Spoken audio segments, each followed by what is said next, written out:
जोरदार तालियां इनके लिए। एक बच्चे का हमारे आगे थोड़ा आगे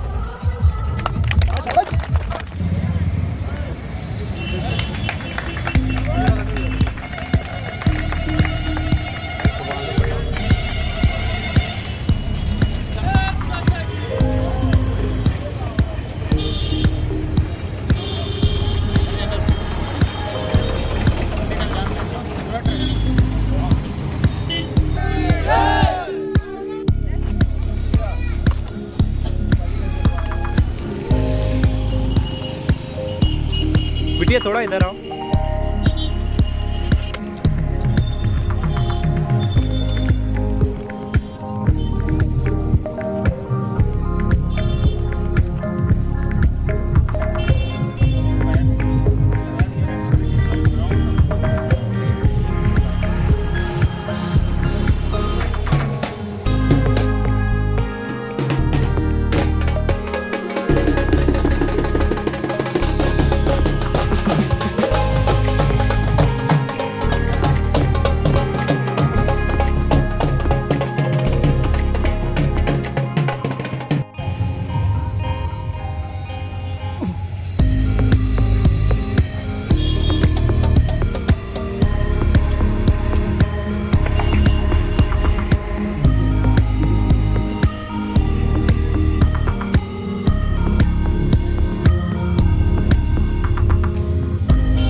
देश में चलो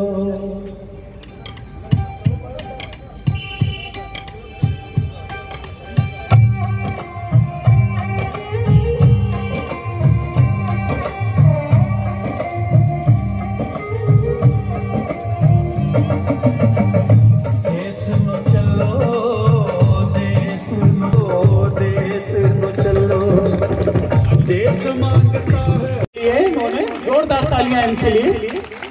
एक बच्चे का हमारे टेक्निकल पे सिलेक्शन हुआ है और एक का क्लर्क पे। ये लोगों ने पूरी ट्रेनिंग अपनी संपूर्ण पूरी करने के बाद अब ये पोस्टिंग जा रहे हैं, तो पोस्टिंग से पहले वो लोग सीधे एकेडमी आ रहे हैं। किसी कारणवश वो वर्दी नहीं पहन के आ पाए हैं। आप समझ सकते हो प्राइवेसी होती है आर्मी पे। आप सोचते होंगे कि वर्दी पे क्यों नहीं आए, लेकिन कुछ प्राइवेसी ऐसी है कि उनको ऐसा विभाग मिला हुआ है जहाँ पे फोटो वायरल करना अलाउ नहीं है, समझ रहे? इस वजह से तो सबसे पहले पूरा सम्मान होगा इनका। आगे थटो आगे थटो।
हम आशा करते हैं कि जहाँ आज हमारे ये दोनों बच्चे खड़े हैं ना, हमारे यहाँ चाहे जितनी भी गर्ल्स हो चाहे बॉयज हो, हम सभी को एक दिन यहाँ देखना चाहते हैं।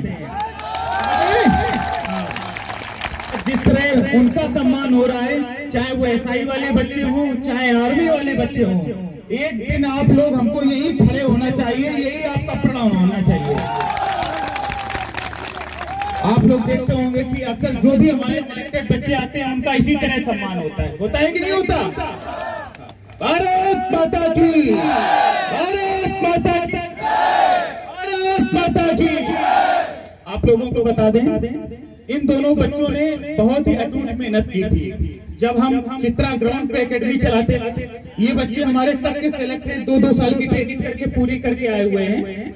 इसके पहले जब हमारी उस ग्राउंड पे चलती थी, वहां पे हमारे मिल्खा सर हुआ करते थे। आपने फोटो देख रहे होंगे आज, ये सामने जो फोटो देख रहे हैं हमारे बीच नहीं रहे। एक एक्सीडेंट हो गया था मोड़ के पास में, यहाँ से जा रहे थे, मतलब गए थे किसी काम से, वापस आते थे। वैन वाले ने सीधे मतलब क्या था कि सामने एक लड़के ने फांसी लगा ली थी, तो सब भीड़ जैसे जो भी वहां से गुजर रहा था तो उसी को ठीक रहा था। मिल्खा सर अपनी साइड से चले आ रहे थे, वैन वाला अनियंत्रित हो गया और सीधे जाके उनको मतलब सर पे चोट गई थी। हमने बहुत कोशिश की, रिजेंसी अस्पताल लेने का श्रेय उनको और ज्ञान सर को जाता है। और हमारे 3 बच्चे हैं जो आशीष 58, जो आशीष भी आर्मी में सेलेक्ट हो गया, आपने देखा होगा, संतोष और हमारा नवीन, यही 4 बच्चे थे। मिल्खा सर समझ लो ये बहुत ही बंजर थी जमीन, ऊपर नीचे ऊपर खाबड़ थी। ये लोग सुबह से 4 बजे आ जाते थे, आके फावड़ा खुद मिल्खा सर ने इस ग्राउंड को बनाने में फावड़ा चलाया है। दिन दोपहरी चाहे इतनी मेहनत करते थे वो कि हम क्या बताएं तुम्हें। वो ऐसे थे, 42 किलोमीटर मैराथन विजेता भी थे, साथ में उनकी रेलवे में भी जॉब थी, किसी कारणवश केस चल रहा था। ऐसे बंदे थे वो। अगर हम उनको कह दें कि यहाँ से तुमको लखनऊ दौड़ते हुए जाना है, तो इतना जुनून था कि जाना है तो फिर जाना है। अगर यहाँ कह दें 40 चक्कर मारने हैं तो कहते 40 चक्कर दोपहर में मार रहे हैं। मतलब आप किसी भी समय कह दो उनको कि दौड़ना है तो बस दौड़ना है। ऐसे बंदे थे वो। बहुत ही कोशिश की हमने उनको बचाने पे, लेकिन नहीं बचा पाए। हमने डॉक्टर से कह दिया था जितना रुपया लगेगा आप किसी का, वो बोला मैं करूं तो क्या करूं, इसमें कुछ बचा ही नहीं। जबरदस्ती का मतलब 24 घंटे आईसीयू पे रखे रहे थे बिल बनाने की वजह से। हम गए वहां, जब मैंने ईसीजी चेक की तो धड़कन चल नहीं रही थी। हमने कहा बस बॉडी पैक करिए, नीचे भेजिए आप तुरंत, नहीं तो ऐसे 2-3 दिन रखे रहते हैं वो लोग। जानते हो बड़े अस्पतालों में क्या होता है। उन्हीं बच्चों के ये सिखाए हुए ये दोनों बंदे आज यहाँ सिलेक्ट हैं। जब ये विकास आया था तो एक चक्कर नहीं जाता था। ये हमसे कहा करता था सर क्या मैं दौड़ पाऊंगा। मिल्खा सर ले जाते थे इसको दोपहर में, वो मारते थे और दौड़ा दौड़ा कहते थे तू भर्ती हो के रहेगा।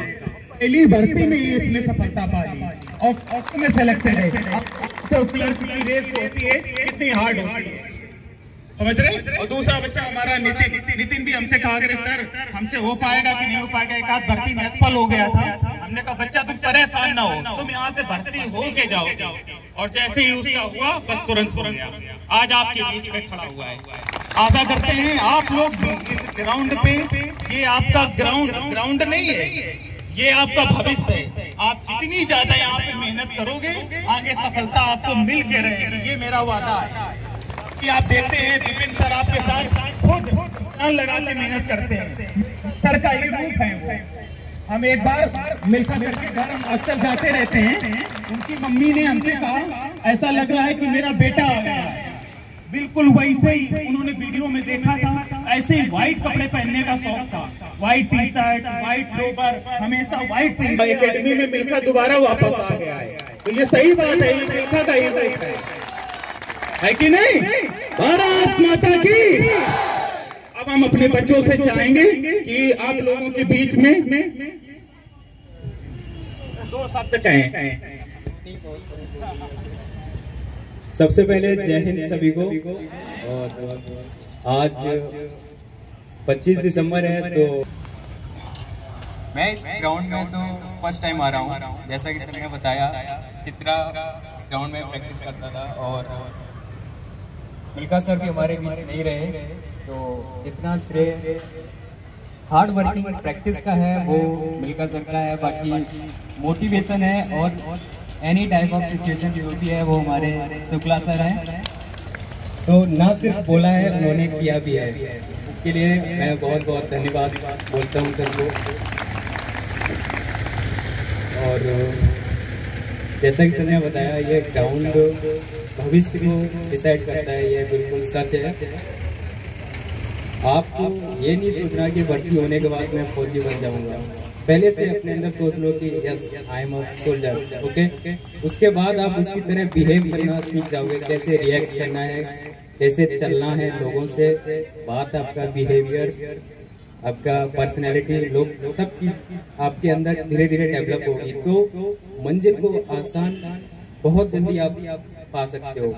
जब मैं भी गया था रनिंग के समय, तो होता है एक लोग वाइज, पहले से लोग इस नज़र से देख रहे थे ये कहीं दोबारा भर्ती होने तो नहीं आ गया है, और अपीयरेंस आपका ऐसा होता है, लोगों को लगता है कि ये तो हो ही जाएगा। वो सब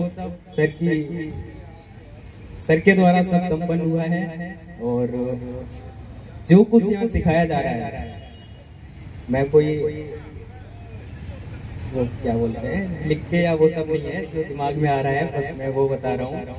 सर यहाँ पे जो वर्कआउट कराते हैं वैसा दुनिया में कोई नहीं कराता। मतलब जो सर कराएंगे ना यहाँ पर, किसी भी आप ट्रेनिंग सेंटर पे जाना कोई नहीं सिखाता है। बोलते हैं जब हम वहाँ जाते हैं बस लाइन पे खड़े हो जाओ और वो हो गया। और उनके हाथ में पता नहीं कितने कितने प्रकार के डंडे होते हैं, कटीले हैं, क्या है। बोलते हैं अगर तू अपने दम पे रनिंग पास करके भर्ती हो गया तो you have that calibre that you can achieve your target, या अपने फिनिशिंग पॉइंट तक तू पहुंच सकता है।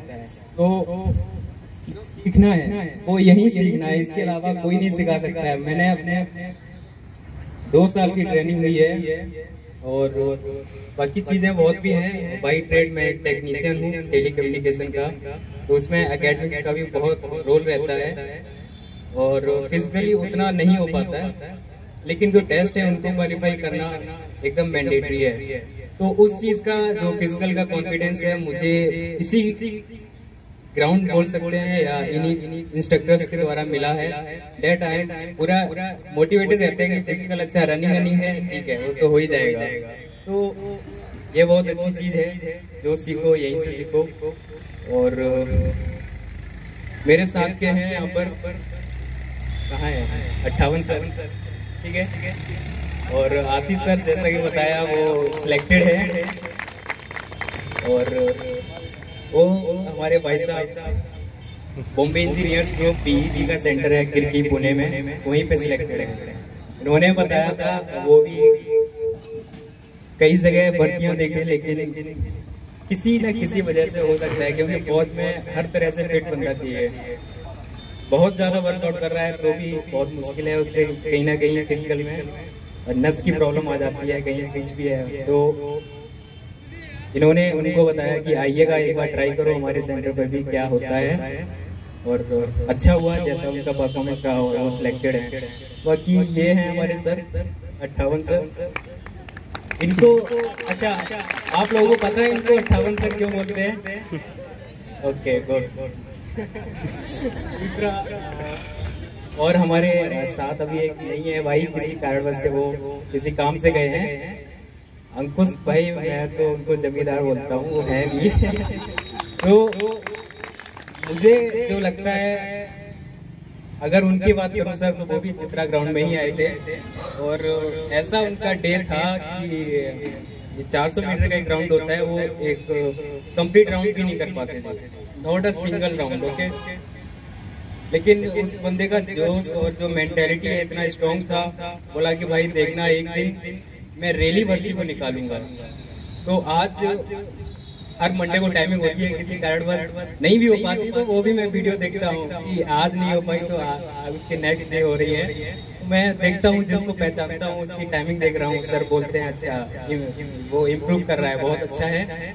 और आज उनकी पर्सनैलिटी भी अच्छी है, जैसा आप वर्कआउट करेंगे आपका शरीर खुद बताएगा, ठीक है। दूसरा, आपका जैसी मेंटालिटी है, जैसा आप सोचेंगे, और कोई भी चीज़ मुश्किल नहीं है। आप सोचेंगे कि हर कोई ऐसा ही बोलता है, हकीकत ये है कि करने के बाद आपको कुछ नहीं लगेगा कि ये है। होने के उस समय मैं भी सोचता था पता नहीं यार कैसे होगा, क्या होगा, नहीं होगा। और दूसरा एक और अच्छी बात है, सर फ्री मेडिकल का कैंप लगाते हैं, है ना सर। मेरे समय में वो नहीं था, तो कहीं ना कहीं एक डाउट रहता है सबको कि क्या है क्या नहीं है। तो जब मेरा मेडिकल जब चल रहा था तो मेरे अंदर एक डाउट था कि भाई मैं उस बंदे को देखना चाहता हूँ जो ग्राउंड फिट होता है, कैसा दिखता है, वो होता कैसा है। और जब उसके नेक्स्ट डे रिजल्ट बताया गया तो जैसे मेरा इंडेक्स नंबर बोलते हैं, इंडेक्स नंबर बोला, मैं एकदम शॉक हो गया। तो जो वहाँ पे सेंटर आरपी होता है वो उसको डाउट हुआ कि कहीं दूसरा तो नहीं है ये। उसने सब नंबर पूछा, फादर्स नेम और ये सब मैं बताया तो बोले हाँ ओके ओके। जो हो जाता है फिर बड़े प्यार से डील करते हैं उनके साथ, ओके आ जाओ बाबू ऐसे करके। तो सोचा कि ऐसे ही होता है क्या।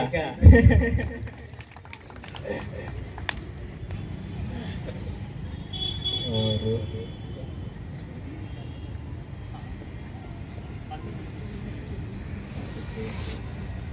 अभी जैसा सर बता रहे हैं कि रिटेन की क्लासेस भी होती हैं, पढ़ाई भी बहुत जरूरी है। जैसा बताया कि perfect in every sphere of life, okay. जितने भी पढ़ाओ हैं हम उन सबको पास करके ही अपने टारगेट को अचीव करेंगे। तो अगर उन दिनों की बात करें तो बहुत प्रैक्टिस करते थे सुबह, और दोपहर को हमारे शुक्ला सर ही व्हाइट बोर्ड गैलरी में लगा के पढ़ाते थे। और उस समय ऐसा तो नहीं था, लेकिन आज आपको अवेलेबल करा रहे हैं। हर चीज की सुविधा आपको एक जगह मिल गई है तो बहुत अच्छा है। और जो आप करोगे वही है, सिंपल है यार। यहाँ पर आप जितनी मेहनत करोगे वो आपके लिए है। सर मारेंगे, जितने भी इंस्ट्रक्टर हैं उनको जैसा बोलते हैं कि कभी भी एक व्यक्ति सफल हो रहा है तो दो लोगों की खुशी होती है। सबसे पहला तो होता है पेरेंट्स, जिसमें आपके मदर्स एंड फादर्स हो गए। सेकंड एक गुरु ही ऐसा होता है जिसको एकदम प्राउड फील होता है कि यस जो मैं कर रहा हूँ सही कर रहा हूँ, लोगों के लिए अच्छा है।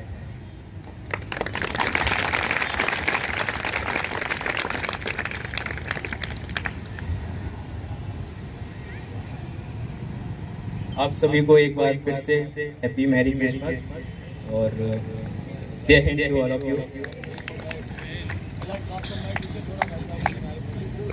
शर्मीला स्वभाव का है।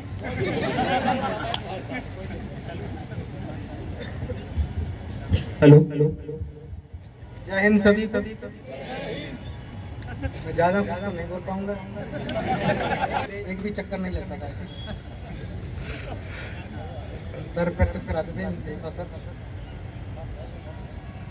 फिर मैं दोपहर में भी जाता था पैर लगा के। उसके बाद करता था प्रैक्टिस, खुद ही प्रैक्टिस करता था। उसके बाद मैंने भाई अपने नितिन को भी बुलाया इधर, ये दूसरी एकेडमी में पहले था। मैंने बोला इधर आजा, फिर ये आ गया, फिर हम दोनों साथ में प्रैक्टिस करते थे। और बस ज्यादा नहीं बोल पाता। जैसा कि सर ने बताया था कि मिल्खा सर के अंदर एक ऐसा जुनून था, किसी भी समय आप उनको बोल दो दौड़ने के लिए, वो दौड़ने के लिए हमेशा तैयार रहते थे। और जैसा कि सर बोल रहे हैं 40 चक्कर वाला, मैं भी बिलीव। और उस समय दोपहर का ही समय था और 58 सर ये भी उनके साथ दौड़ रहे थे। मुझे लग रहा था कि शायद ये कंप्लीट नहीं कर पाएंगे, मैं काउंटिंग कर रहा था, याद है? ठीक है, तो ऐसा जुनून होना चाहिए। दूसरा ये जो बोल रहे हैं टायर खींचने का, जैसे आप लोग हो, ठीक है, हर कोई प्रैक्टिस करता है, जो भी एक गिवन टाइम है आते हो प्रैक्टिस करके जाते हो। तो वो हमारे साथ उसी हॉस्टल में रहते थे, ठीक है। तो सुबह के टाइम में हमने प्रैक्टिस कर ली, शाम को आते थे, शाम को प्रैक्टिस कर ली। लेकिन एक होता है, एक लगाव कह सकते हैं या एक पर्सनल इंटरेस्ट भी होता है, जिसको पता है ना, जैसे आपको डेट आ जाती है कि भाई इस डेट को यहाँ से ये रैली भर्ती होनी है, ये होना है, तो हमारा जो एफर्ट है वो डबल हो जाना चाहिए। तो उसके लिए जो सर हैं उन्होंने हमको सुबह तो कराते थे, शाम को भी कराते थे, दोपहर को टायर के बीच में ईंटों को लगाकर, शायद लोगों को मजाक लग रहा हो या इतना टफ भी नहीं है, लेकिन उसके लिए तैयार होना बहुत जरूरी है, जिसको हम मेंटली प्रिपेयर कहते हैं। उसको लगा के एक बार हमारे अंकुश सर हैं, वो स्टेटस लगाते हैं, तो एक बार मैंने भी स्टेटस, मैं बोला मैं अच्छा रनिंग करता हूँ, आप वीडियो बनाना, मैं भी लगाता हूँ। वो एक ऐसा समय था, जुलाई या अगस्त का होगा, उन दिनों यहाँ बहुत गर्मी होती है। मैं जब उसको लगाया, एक राउंड का, सिर्फ एक राउंड ही था जिसमें तेज दौड़ा था, उसको मैं स्टेटस पे लगाया, तो जब घर वालों ने देखा ना, तो वो एकदम फोन करने लगे, भाई ऐसी भी क्या जरूरी है, तू घर आ जा, बस बहुत हो गया। मतलब ऐसा था। और उसमें बैकग्राउंड का म्यूजिक भी ऐसा लगाया, हम तो मजदूर हैं, रहने को घर नहीं, सोने को बिस्तर नहीं, बोले तू आजा, बिस्तर बहुत है घर पे। ये बहुत अच्छा लग रहा है, बता नहीं सकते, यहाँ जो भी आता है हर किसी को अच्छा लगेगा। आपने आज सोच लिया आप आओगे, आप सबको अच्छा लगेगा। और कुछ होते हैं जैसे कि, और भर्तियां भी बहुत कम हो गई हैं, हमारे सेंटर पे स्ट्रेंथ नहीं है, इस वजह से 2 साल बाद हम आए हैं, इससे पहले इतना मौका नहीं मिला, तो अब थोड़े ठीक ठाक हैं, नहीं तो बहुत बुरी कंडीशन थी जब ड्रिल किया और वो सब किया। तो ठीक है, बहुत अच्छा लग रहा है। और एक बार सर के लिए फिर से तालियां हो जाए, और हमारे जितने इंस्ट्रक्टर्स हैं सम्मान के लिए, क्योंकि आप फौज में भी ना, या कोई भी है, कोई करना नहीं चाहता है, जब तक कोई कराएगा नहीं ना, कोई नहीं करता है। तो जो रोल है इम्पोर्टेंट, वो जो ग्राउंड पे करा रहा है ना, वो सबसे इम्पोर्टेंट है। क्योंकि आज मैं भी हूँ ना, अभी छुट्टी आया हूँ, कोई भी हमको बोले भाई मार दे, क्यों मारूं भाई, हर कोई सोचता है कि आराम करूं, क्या वहाँ तो रहना ही है पूरे दिन ऐसे। तो जब कोई कराता है ना, आप प्रॉब्लम सबको होती है, लेकिन उस चीज को पार करके आगे जाएंगे तब हमको सफलता मिलेगी। बाकी तो सब अच्छा है। और हमारा कोई भाई या बहन कुछ पूछना चाहे, कोई भी क्वेश्चन हो, मैं ये नहीं बोल रहा हूँ कि मैं कोई एक्सपर्ट हूँ, जितना भी है थोड़ा बहुत नॉलेज है उसको मैं बता सकता हूँ।